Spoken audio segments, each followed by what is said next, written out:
Olá, hoje temos mais uma entrevista da série em celebração dos 10 anos de inauguração do nosso Centro Alemão de Ciência e Inovação São Paulo, DVIH, como a gente diz nossa sigla em alemão. Dessa vez nós vamos conversar com Cristina Peters, diretora do Escritório para a América Latina da DFG, a Sociedade Alemã de Amparo à Pesquisa. Cristina tem vivenciado a evolução do Centro Alemão de diferentes ângulos. Em 2012, ela chegou a São Paulo para dirigir no DVIH o escritório da Freie Universität Berlin, na qual ela havia se doutorado em História do Brasil. Em 2015, retornou à Alemanha, onde primeiro atuou na Fundação Alexander von Humboldt, outra cooperadora do nosso centro. E em 2017 assumiu no DAD, o Serviço Alemão de Intercâmbio Acadêmico, a coordenação da rede de 5, agora 6, Centros Alemães de Ciência e Inovação. Em 2020, ela passou para a DFG para dirigir o escritório no Brasil da maior organização alemã de fomento à ciência básica. Mas, com a pandemia de Covid-19, mudou-se para São Paulo somente no início deste ano, a tempo de celebrar conosco nosso pequeno jubileu de 10 anos. Bem-vinda, Cristina! A FU Berlim, na verdade, já havia sido pioneira ao abrir uma representação no Brasil em 2010. O que uma universidade alemã ganha com uma iniciativa assim? Esses escritórios são componentes muito importantes de estratégias de internacionalização de longo prazo, né? E essas estratégias surgiram, sobretudo nessa década de 2010, e ao longo desse tempo, muitas universidades decidiram de estabelecer escritórios como pontos de contatos em outros países.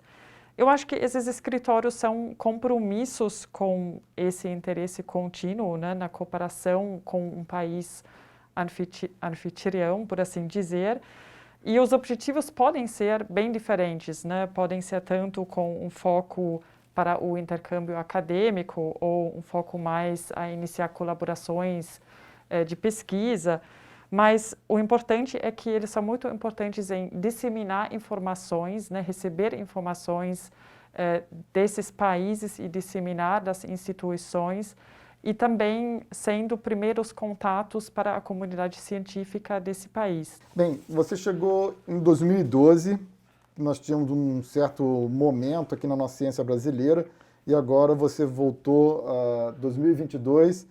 Como é que você compara esses dois momentos da ciência brasileira? Bom, sem dúvida, é seguro dizer que em 2012 a ciência brasileira estava num processo de ascensão, né? Foi um ponto onde tinha realmente um espírito muito otimista, que também foi sentido internacionalmente, né? Tanto que, por exemplo, houve essas iniciativas de abrir escritórios aqui no Brasil. Naturalmente, hoje a situação é um pouco diferente. Alguns desses programas não existem mais. Houve nos últimos anos um certo declínio também no financiamento de pesquisa, sobretudo pelas agências públicas. Entretanto, também, né, houve reviravoltas políticas e, assim pode-se dizer, várias crises que esse sistema científico teve que enfrentar. Eu acho que podemos ser otimistas, né? Claro, né? Eu vejo que, né, precisa se investir mais nesse sistema, né? Voltar a recuperar esse financiamento, também a pesquisa básica. Mas se, por exemplo, olhamos para a cooperação entre a Alemanha e o Brasil, nós vemos também a robustez dessa cooperação, né? Por exemplo, se olhamos para números de co-publicação que aumentaram ao longo desse tempo, por exemplo, né? Claro, o sistema mostrou uma certa resiliência ou robustez a essas crises, mas eu acho também que agora é um momento decisório para, na verdade, construir em cima disso que já foi estabelecido, construir em cima disso. Que bom que as perspectivas para o futuro são positivas. E qual o balanço que você faz das atividades da DFG nesses 10 anos? Nós temos cientistas com os quais trabalhamos, que são por assim dizer, cientistas de confiança que servem como pontes aqui no país e também em outros países da América Latina. E isso se tem mostrado muito bem sucedido e queremos continuar com essa estrutura, porque eles são, de certa vez, um contato para dentro do sistema científico, né? E, ao mesmo tempo, para falar um pouco do balanço, como já disse, ele é positivo, né? Nós conseguimos construir, por exemplo, com a FAPESP, uma parceria muito estável, dentro da qual estamos com um processo de poder fazer propostas em fluxo contínuo, né, para financiar projetos de pesquisa em conjunto. E se olhamos também para o nível, para a colaboração no nível federal, nós temos uma parceria, por exemplo, com a CAPES, com a qual já estamos financiando há muito tempo uma rede na tecnologia de produção.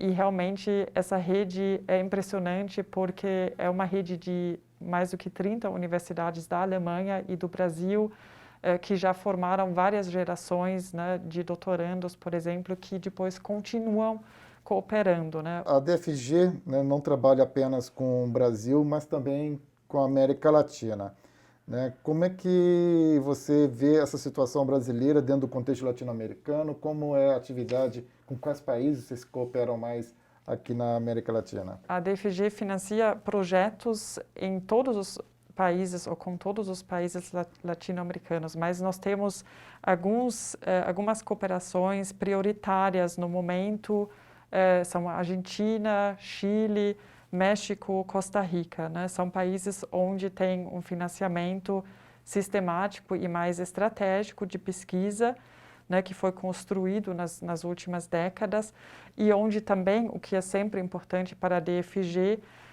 conseguimos identificar um interesse significativo pela comunidade científica para ter cooperações com esses países, né, pelo menos em algumas áreas de foco.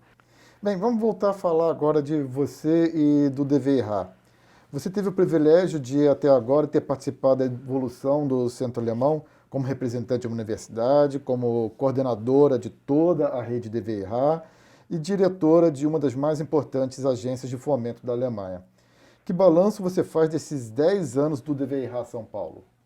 Bom, é muito impressionante ver o que se desenvolveu nesses 10 anos, né? Realmente uma plataforma conjunta que está muito visível e muito eficaz também e tem uma amplitude muito grande das instituições que nela estão representadas da Alemanha, né? De modo que, na verdade, representamos todas as facetas do sistema científico da Alemanha. E nesse contexto da rede de centros alemães, quais são os pontos fortes que o DVIH de São Paulo tem que você destacaria? Esse DVIH tem uma estrutura de trabalho muito dinâmica e tem isso desde sempre.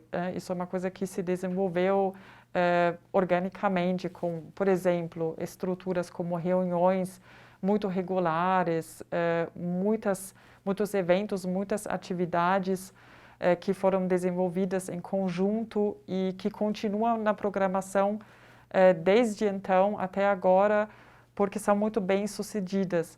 Eu acho que isso realmente destaca o DVIH, né, que de certa forma pode ser, talvez em algumas estruturas, até um DVIH modelo, e hoje com essa estrutura um pouco mais, vamos dizer, integrada dos DVIH, eu acho que os outros DVIH também poderiam aprender dessas estruturas, né? E talvez até copiar um pouco essas estruturas do DVIH São Paulo. Muito obrigado, Cristina. Foi muito bom esse papo contigo, né? E fica aqui o nosso convite a vocês de assistirem os outros vídeos, as outras entrevistas da campanha dos 10 anos do DVIH no nosso canal do YouTube, assim como nos acompanhar no Twitter e no LinkedIn. Obrigado.